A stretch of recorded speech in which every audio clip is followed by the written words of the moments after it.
Hey guys, and welcome to the Working Money channel. So this is from the Cryptic Poet. I saw this on Twitter.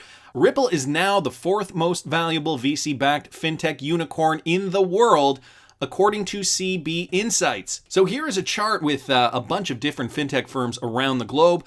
And here are some from North America, the United States specifically. Europe, we got Asia over here, Australia and South America. And Ripple, guys, down here worth $10 billion. One of the top out of the VC-backed firms. And Swipe worth $36 billion. Looks to be the number one. Everybody kind of clocking in at around $1, $2, $3 billion. Now, if Ripple is worth that much money, it just goes to show you, in my opinion, the venture capitals who are backing this company, what they think about Ripple's future within the world of finance. Let's not forget, out of all these companies, Ripple is the highest valued company that is actually supporting a specific cryptocurrency, namely XRP, and fostering the XRP ecosystem. This is the research, guys. These are the out-of-the-box thoughts we have to kind of embrace in order to have the confidence that XRP will do well down the road. You think all that venture capital money is going to flow into a company blindly, or do you think that they have done their research as well? Interesting little chart here. Wanted to thank the Cryptic Poet for posting that. We've also got this, guys, from XRP_Crow on Twitter. That's at STEDAS Spark Airdrop thread. Now, here is another resource for you guys. He puts all this information in one infographic: how to claim your Spark tokens using the Ledger Nano, companies supporting the Spark Airdrop, what you need to know, some frequently asked questions, security and safety tips, and obviously the snapshot date, which is December 12th, 2020. A lot of great information here, guys, in this infographic. And of course, if you guys are looking to claim Spark tokens and you do have a Ledger Nano, I'm going to put that video up again here in the top right-hand corner. It is a how-to video on how to claim your Spark tokens if you guys still haven't done it using the Ledger Nano S or X. But there are many other options too, and you guys can find them here in this infographic that was created by STEDAS on Twitter. Lots of stuff going on here. Did you hear about this? Ian Northing on Twitter posted this. Oh, the drama. SEC should declare XRP a security. This coming from none other than Peter Brandt. This guy is, I don't even know how to classify him. He's a trader.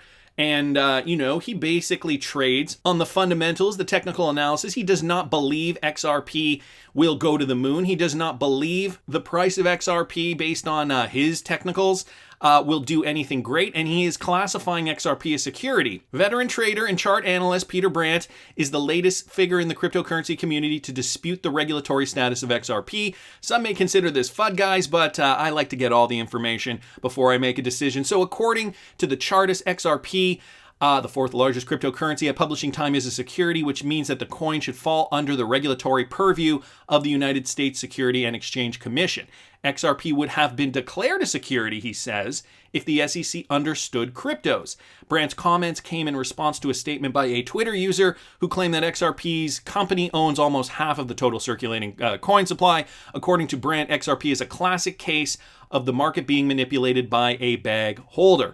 And here's the tweet to that effect. Now, Brandt's remarks could apparently be linked with the Q3 2020 market report by Ripple, one of the most important companies affiliated with XRP, of course, released on November 5th. The report states that Ripple was actively buying up XRP, purchasing nearly $46 million worth of XRP in Q3 2020. But the thing that they don't really address here, guys, and I wanted to bring this to your attention, another reason why XRP is not controlled by Ripple is because whenever they say Ripple holds more than 50% of XRP, therefore they are a manipulator, they can manipulate the price, they can do what they want with the coin, they can sell at will.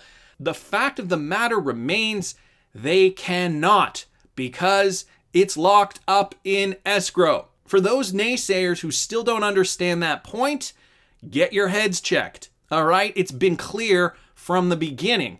So, Peter Brandt, yeah, obviously, now I'm going to classify this FUD because now that I understand his point of view here, and just to set the record straight, I did my research before recording the video, so I did know his point of view, but I still wanted to just prove a point here, guys.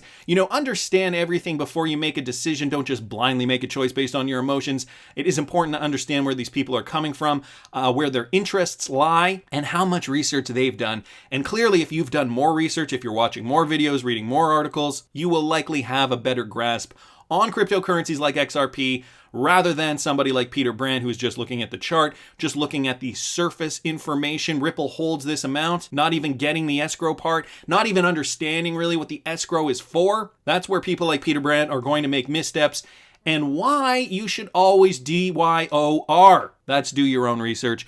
We also have to remember in August of 2020, US Representative Tom Emmer argued that XRP is not a security, and he didn't provide much elaboration on that, but for many different reasons that we've gone over on this channel and on many different XRP-related cryptocurrency YouTube channels, there are many reasons to suggest XRP is a utility token, not a security. It doesn't give you any stake in Ripple, the company. It does not follow the criteria of the Howey test, which would indeed deem it as security. So these are all things to consider, guys.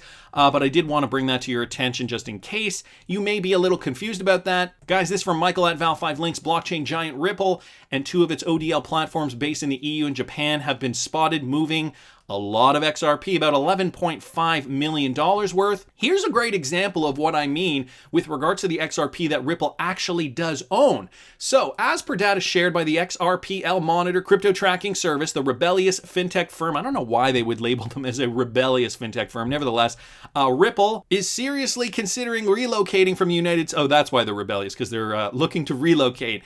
So they're seriously considering relocating from the US, and its on-demand liquidity corridors has wired a gargantuan 45 million XRP over the last 24 hours.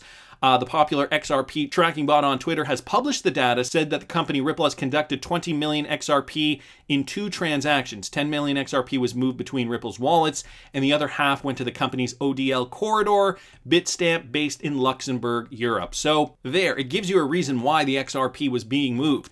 If it was to a exchange that is partnered with Ripple to facilitate their ODL, it clearly means, well, 99% likely that they will be using the XRP for that ODL. I think it's easy to put 2 and 2 together there. So again, just to my point earlier, Ripple owns all this XRP, and here's a classic example of it from this article, thanks to Michael at Val5Links. Ripple owns this XRP in order to facilitate payments as per their business model. So, for those of you guys saying XRP is a security, still, I mean, come on, guys. It's been so long since that's been disproven. It's almost ridiculous that I have to talk about this at the end of 2020. Finally, I wanted to talk about this. So this from MACKATTACKXRP. What if Spark tokens were worth more than XRP? Now, I did a video recently about the idea of Spark being worth 83 cents per Spark. I'm going to link that video up here, but this is a new theory I wanted to talk about. And so this brought up to us by MACKATTACKXRP. Of course, he links this article here, Flare Spark Airdrop Alert. Basically just talking about what's going on with regards to the Spark Airdrop. What is Flare? It's a combination of the best of XRP, Ethereum, and Avalanche. Flare is scalable and doesn't depend on its native token Spark for safety, which eliminates the risk of degradation of safety. It integrates EVM, which is the Ethereum virtual machine, for development of smart contracts, and transaction speed and cost is compatible with XRP. This is why we're all very, very excited about this project. We also, many of us know that there is going to be an airdrop at some point in the so now I'm hearing that it's going to happen at the first during the first half of 2021, and the snapshot obviously is occurring December 12th, 2020. That is the date that they are going to look at your XRP account, see how much XRP you have in there, and then they will airdrop an equivalent amount, 1-to-1, Spark tokens for the XRP that you currently hold.